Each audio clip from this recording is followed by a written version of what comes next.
If I told you that the money you deposit into the bank doesn't really belong to you, would you be surprised?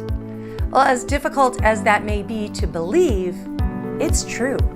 Welcome to Economics Made Simple. When you deposit your hard-earned dollars into the bank, your relationship to that money changes in a way you might not be aware of. Here to help us understand what that relationship is, as well as at least some of the potential implications, we've brought in a special guest. It may come as a surprise to some of you, but the job of a bank is not to safeguard your money. The job of a bank is to earn a profit and stimulate the economy by putting to work the money that's deposited with it. And the bank puts that money to work by lending it out and investing it. In order for the bank to behave this way with your money, they must have free access to it. And they do. When you make a deposit, you technically surrender title to those funds to the bank and give the bank permission to loan that money out. Okay, but if I'm surrendering title to my own money, what's my claim to it at that point?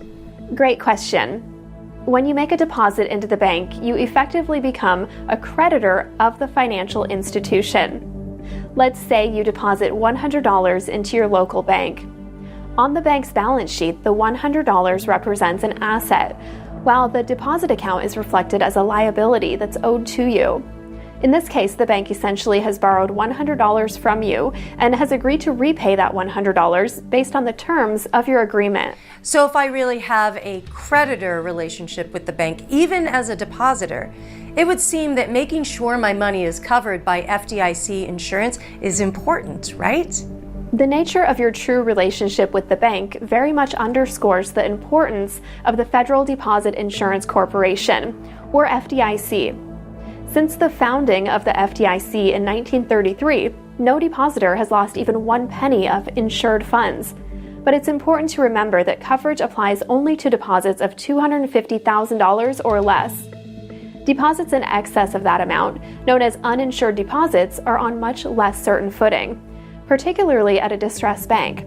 Should that bank ultimately fail, the creditor relationship you really have as a depositor can become abundantly clear at that moment. That's because unless other repayment provisions are made, uninsured depositors are issued a claim against a failed bank called a receivership certificate.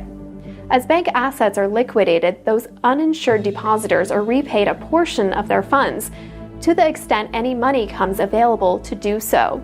I'll talk about learning something new every day.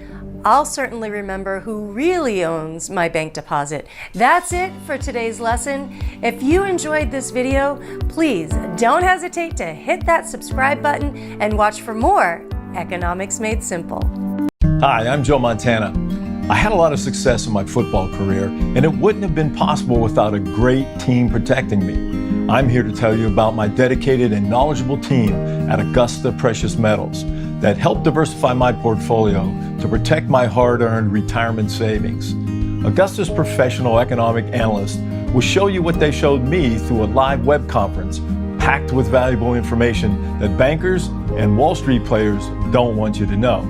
To get the playbook, all you have to do is sign up for the web conference. So hit that sign up link and get coached by a winning team. It's one you can't afford to miss.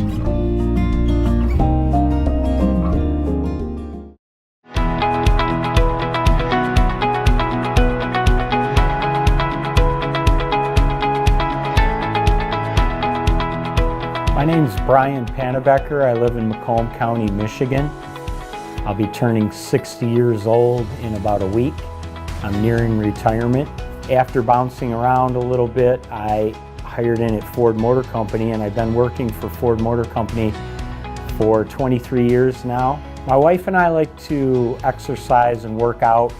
We walk together, we bike ride together. My wife and I like to travel a little bit, and as I'm getting closer to retirement, one of the considerations that I had was having enough money to take some trips. Our family is very important to us. We want to be able to enjoy our retirement years and spend time with our sons and their families down the road.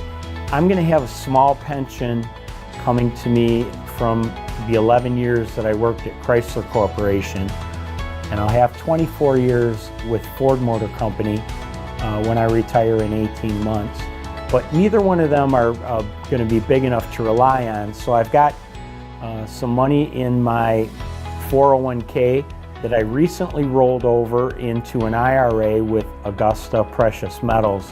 If I schedule an appointment, I can go to the depository where my silver is going to be held, and I can actually see the silver that I've invested in. I can hold it in my hands. There's several out there that offer investing, and you see a lot of advertisements on television.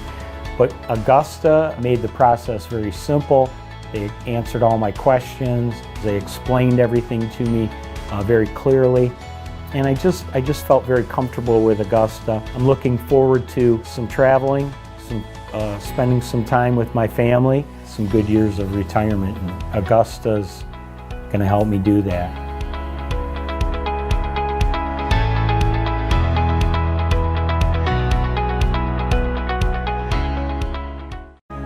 Picking the right gold IRA company is important. Augusta Precious Metals is our top pick, and for good reason. They were rated Best Gold IRA in Money Magazine for 2022 and have the highest level of customer satisfaction in the industry. They can help you roll over a traditional IRA or 401k plan into gold or open a new account. Just click on the link below the video or visit goldinvestingtoday.com. You can also call 1-855-470-4636. Get in touch now.